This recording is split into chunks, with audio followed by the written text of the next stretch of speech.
Olá, gente, uma grande satisfação estar falando aqui com vocês, mais uma vez para nós estarmos compartilhando a poderosa palavra do Senhor Jesus Cristo. Aliás, eu quero aproveitar esta linda oportunidade para cumprimentar todos na paz do Senhor Jesus Cristo e que a paz do Senhor exceda todo entendimento. Amém?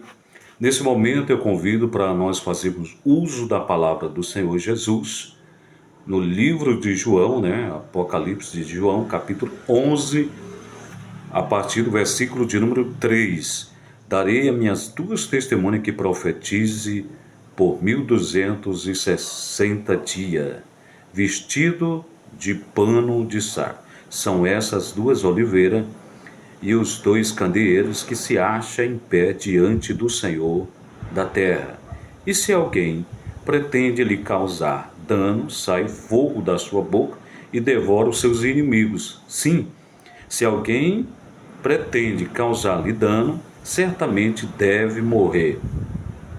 Elas têm autoridade para fechar o céu, para que não chova durante os dias em que profetizarem, e tem autoridade também sobre as águas para convertê-la em sangue, bem como para ferir a terra com todas as sortes de flagelos, tantas vezes quanto quiseres. Quando tiver então concluído o testemunho que deve dar, a besta que surge do abismo pelejará contra elas e as vencerá e matará. E os seus cadáveres ficarão estendidos na grande praça da cidade que espiritualmente se chama Sodoma, Egito, aonde também o seu Senhor foi crucificado. Louvado seja Deus. Até aqui. Meus queridos amados irmãos e amigos, eu quero trazer aqui um tema com muita relevância e responsabilidade, aqui num respaldo bíblico. Eu prego a palavra do Senhor mais de 3 décadas, com responsabilidade. Louvado seja Deus. Eu me alegro muito estar falando aqui sobre esse tema. Eu não quero me aprofundar teologicamente. Eu quero trazer uma mensagem simples, objetiva e que todo mundo possa compreender, que é sobre as duas testemunhas que aqui em Apocalipse 11, 3 está falando, né? Baseado em algumas experiências que eu tive e tenho visto, acompanhando os estudos, o que está acontecendo, o que estão se falando aí sobre as duas testemunhas. Mas eu quero basicamente me basear dentro do entendimento, do raciocínio espiritual que o Senhor tem me passado, essa visão profética. Amém? Louvado seja Deus. Então, aqui Apocalipse 11 e versículo de número 3, onde diz claramente: darei a minhas duas testemunhas que profetizam por 1260 dias, vestido de pano de saco, né? Esses dois profetas, que na linha teológica se discute muito sobre esses dois profetas, esse aspecto, que dizem que sejam Moisés e Elias, ou até Enoque, uma terceira opção. Elias, nós sabemos que Elias, aqui no versículo de número 6, capítulo 11, 6, né? Elas têm autoridade para fechar o céu. Basicamente o que querem interpretar, o que basicamente fala em 1 Reis. O que fala em 1 Reis, capítulo 17, 1 Reis, capítulo 17, que diz assim: então Elias, o tisbita, dos moradores de Gileade, disse a Acabe: tão certo como vive o Senhor, Deus de Israel, perante cuja face eu estou, nem orvalho nem chuva haverá nesses anos, segundo a minha palavra. Louvado seja Deus. E aí a gente sabe dessa história, que é muito, eu não quero me compridar muito aqui nesses detalhes, para nós chegarmos nos pontos principais das duas testemunhas. Amém? Então, Elias tinha esse poder, um profeta ali das montanhas de Gileade, da vila de Tisbe, e veio com um poder profético muito grande. Um profeta que clamou o Senhor mandou fogo do céu, consumiu todo o holocausto. Nós sabemos, ali os profetas de Acabe e Jezabel foram mortos,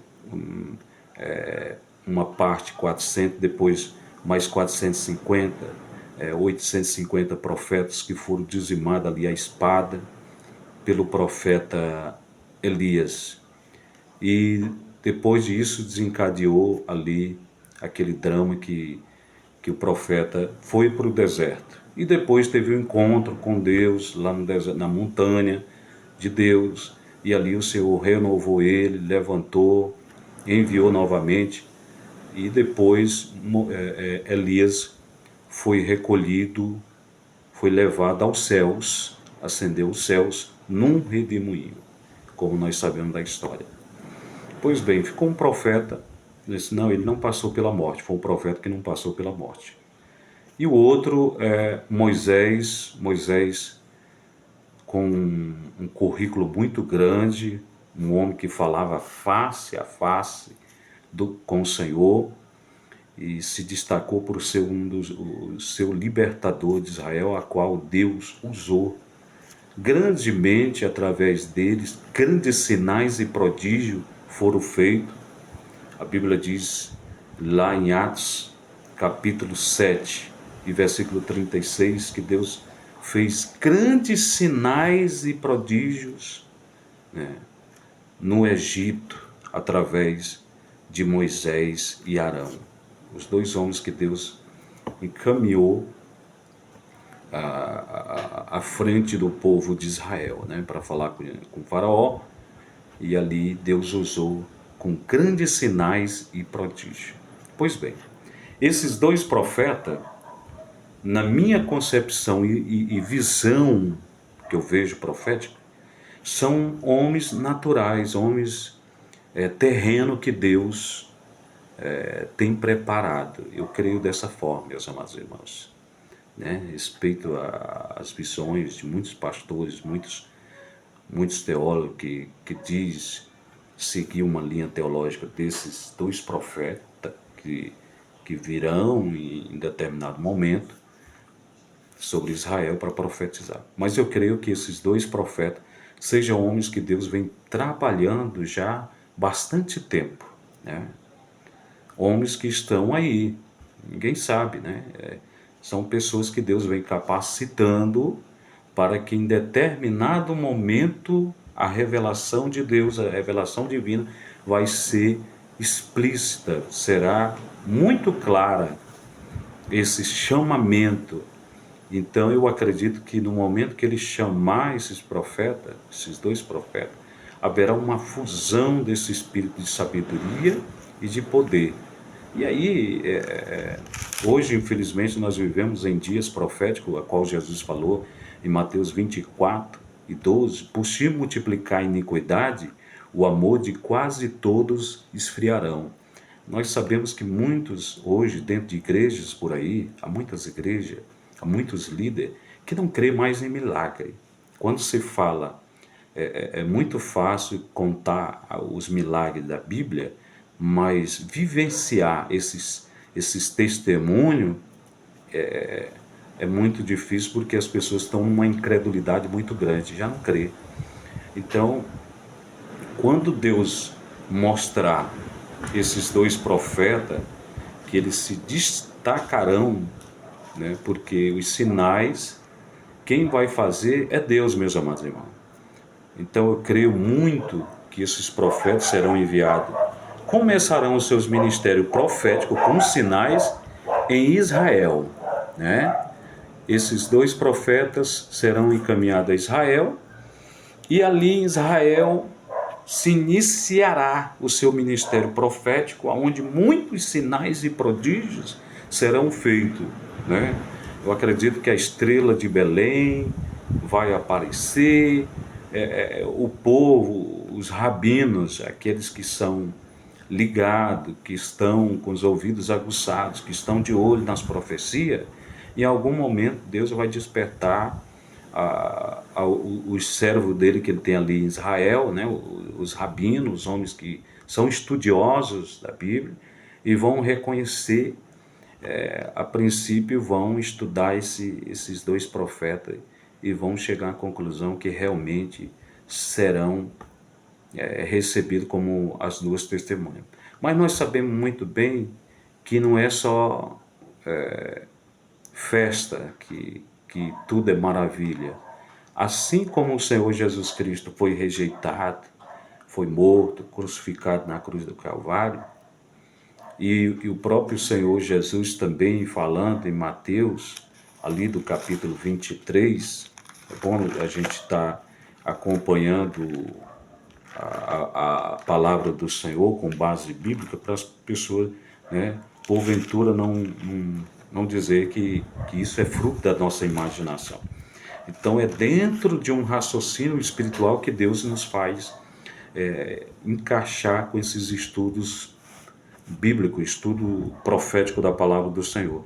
Então esses dois profetas em um certo momento serão reconhecidos como homens de Deus, os sinais, mas serão estudados por vários critérios, né?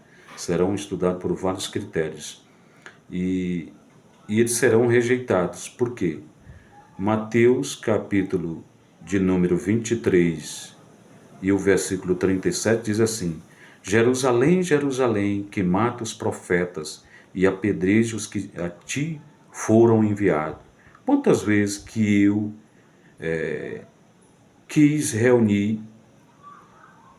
te reunir com os teus filhos, mas como juntam a galinha os seus pintinhos debaixo das suas asas, e vós não quiseste. Eis que a vossa casa vos ficará deserta, né? Declaro, pois, que desde agora já não me vereis, até que venha dizer: bendito que vem em nome do Senhor. Então, é claramente que esses profetas serão rejeitados por vários critérios, né? Jesus aqui lamentando sobre o lamento de Jesus sobre Jerusalém. Jerusalém, Jerusalém, que mata os profetas, apedreja os que a ti foram enviados. Quantas vezes quis eu reunir os teus filhos como a galinha junta os seus pintinhos debaixo das asas, e vós não quiseste. Então, é bem aqui, todos os profetas que foram enviados, né, para Israel, levando uma mensagem, eles foram rejeitados. Difícil, poucos, eu não estou me recordando aqui, profetas que foram recebidos com festa. Jesus foi recebido ali com festa em determinado momento, mas depois ele incomodou, né, a ala religiosa da época, né, que perseguiram Jesus. A gente sabe da história como foi que aconteceu. Então, esses profetas, primeiro que esses profetas, eu uso essa ousadia, esses profetas não serão de Israel, né? Esses profetas não serão de Israel porque também há uma profecia, e eu posso estar aqui mostrando dentro, peço até para você acompanhar se você está com a sua Bíblia, Deuteronômio, capítulo de número 32 e versículo 21. A zelo que me provocaram com aquilo que não é Deus, com os seus ídolos me provocaram a ira, portanto, eu provocarei o zelo com aquilo que não é povo. Com louca nação eu despertarei a ira. Amém? Então, bem aqui é que eu quero frisar mais ou menos o raciocínio que estamos falando aqui sobre as duas testemunhas. Quer dizer, eles não serão de Israel, né? Eles não serão daquelas terras, eles serão estrangeiros, né? Então aqui, essa palavra, Deus falando através da boca de Moisés, dizendo: eu despertarei, né? Assim como Israel era um povo Israel do deserto, nós falando aqui do Israel no deserto, Israel que saiu do Egito e caminhou por 40 anos, né, naquela trajetória de 40 anos no deserto, e ali ele estava num período na era de Moisés, que depois foi para a era de Josué, mas na era de Moisés o povo estava irredutível, não tinha deixado as suas culturas ainda do Egito e ainda estava entraminhado no meio do povo a idolatria, né? A idolatria, as superstições. O povo ainda estava preso nesses laços do Egito, né? Estava ainda nos laços psicológicos, culturais, nacionalidades, misturado ali, estrangeiro no meio do povo. Então uma idolatria que se imperava no meio do povo de Israel. Uma ala servia o Senhor e outra ala vivia na idolatria. Então eles provocavam o zelo do Senhor, né? Eles não cultuavam o Senhor com 100%. Havia sempre aquele desvio de adoração, uma distorção da adoração. Então o Senhor em breve despertará o ciúme, ou seja, chegar profeta estrangeiro de outra terra, nas terras de Israel profetizando, isso vai criar o quê? Uma ciumeira, uma ira. Outros profetas, por que o Senhor não levantou profeta daqui? Então, dentro do meu entendimento que o Senhor tem me passado, é essa linha de raciocínio que eu estou passando para os amados irmãos, e com a base, né, procurando sempre os recursos bíblicos no raciocínio que o Senhor tem me passado. Então, esses homens serão homens que farão grandes sinais e prodígios em Israel. Ali eu acredito que a profecia que tem em Ezequiel capítulo 47, ali Ezequiel 47, versículo 8, que diz que o Mar Morto, né, as águas do Mar Morto, que nós sabemos o Mar Morto, onde desemborcam água do Nilo, e ali não tem vida, salitada, muito sal, conhecemos como é que é a história ali do Mar Morto, e me parece que já começou a aparecer alguns cardumes de peixe, mas nesse período profético que as duas testemunhas aparecer, serão muitos peixes prontos para o consumo, onde muitos pescadores estarão pescando, né? Muitos pescadores estão, né? Aí será uma das maravilhas que vai acontecer, a cura das águas, né? do Mar Morto. E muitos outros sinais que eu não posso estar também aqui falando para os amados irmãos, mas eu creio que muitos sinais, assim como Deus usou Moisés e Arão para falar com o faraó, e faraó ficou irredutível, os sinais evidentemente começaram a aparecer, sinais e prodígios, as 10 pragas do Egito e muitos outros sinais que aconteceram ali nas terras do Egito, né? Na era de Moisés. Então, isso não é impossível, Deus mandar 2 profetas ir lá fazer os seus sinais, porque, aliás, nós falamos e quem cumpre a palavra é o Senhor. Nós somos apenas instrumento, vasos na mão do oleiro. Amém? Louvado seja Deus. Então esses profetas, eles darão início em Israel, serão estrangeiros, não propriamente de Israel, vestidos de pano de saco.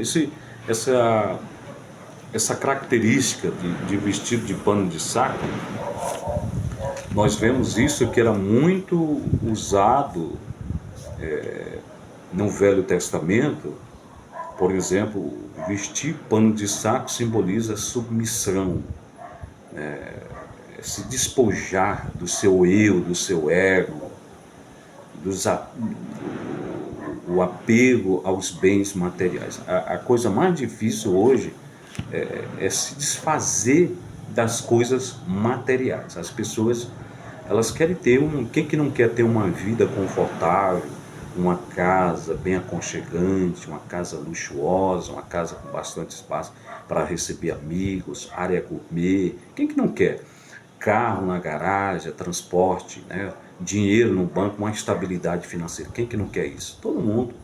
Então, mas ao momento que esses homens ser chamados, eles propriamente serão homens humildes, homens com o coração voltado 100% ao Senhor. Desapego total dessas coisas materiais. E nada disso pode lhe prender, ser empecilho para o seu chamado.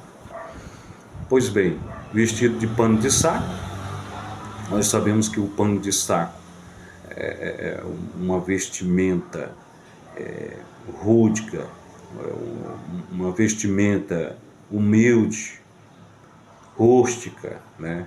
Melhor dizendo.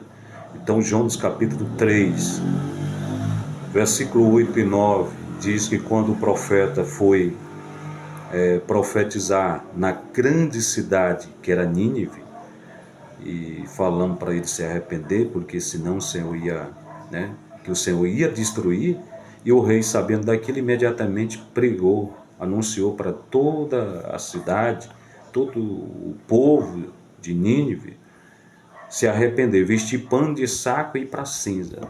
Os animais, ninguém comer nada. E ali eles apregoaram um jejum, e esse jejum foi ouvido pelo Senhor. O Senhor não destruiu a grande cidade de Nínive. Os ninivitas louvaram o nome do Senhor. As autoridades, os animais, todos ali fizeram um jejum. Então, vestidos de pano de saco. Esther, capítulo 4, 1 e 2 também. Ali Mardoqueu vestindo pano de saco, na humilhação, essa veste rústica e simbolizando a humilhação.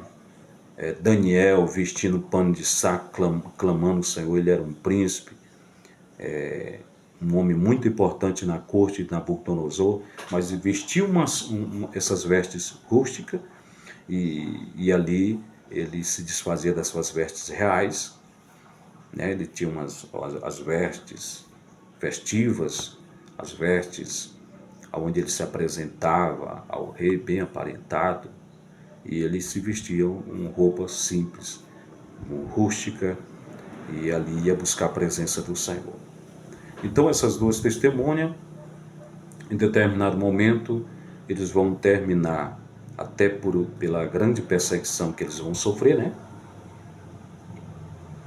A perseguição que eles vão sofrer em Israel, eles tomarão rumo para outros lugares. O Senhor vai estar enviando esses profetas em outros lugares.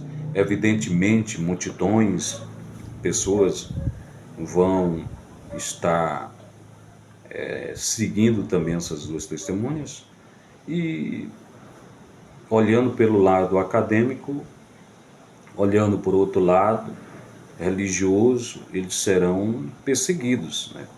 Mas ninguém pode tocá-los, ninguém pode feri-los com armas forjadas pelo homem. Até porque esses dois profetas eles vão ter um poder, como a Bíblia diz, que sairá fogo da sua boca, né? Eles vão estar falando, profetizando, e vai sair fogo da sua boca. E consumirão os seus inimigos. O que eu entendo com a palavra fogo? Porque, biblicamente, nós sabemos que a palavra fogo simboliza a palavra de Deus, né? Em Jeremias, capítulo de número 5 e 14, Eu gostaria de ler, para que os amados irmãos venham ter uma maior compreensão, né? Jeremias, capítulo de número 5.